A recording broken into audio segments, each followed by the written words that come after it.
Value Tribe, Miss Bianca Wong.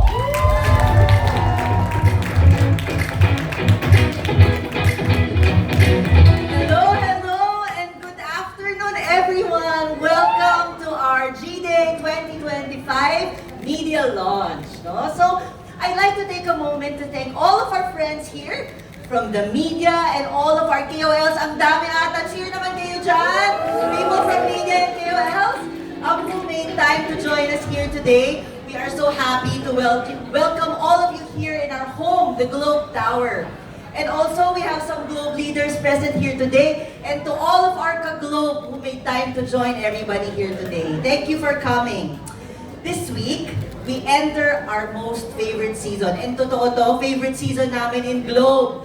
But even way before, Jose Marichan became a meme to mark the beginning of the Burr months. Globe began the tradition of celebrating 0917 every 9/17th of the year on September 17th as G-Day. And what makes this year extra special, nasabi na ni Paula and Angel, why we are so excited to gather with all of you here today is because this will be our 10th year of 917 G-Day. A decade ago, para konting history for everyone, no, G-Day began actually with the intent to renew, reinforce, and galvanize our internal commitment as a Globe team, no?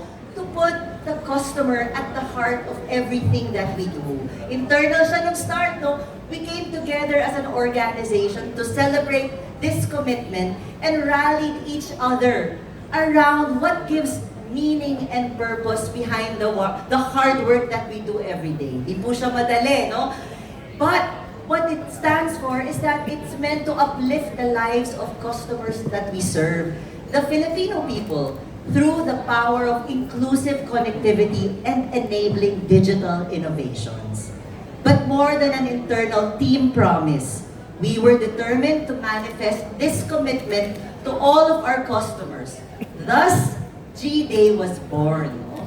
What started out as a day where we could give surprises to our most tenured and loyal customers of Globe, it has now become a month-long, but actually now a 2-month-long celebration for all the people that we serve. So hindi lang September, guys, hanggang October, abangan nyo. It is our season for giving thanks because we have been so truly blessed, sa totoo lang talaga, with the trust that all our customers have given us all these years. Each year, we try to make G-Day not just bigger, but more meaningful, with the hope that more customers will have something to enjoy.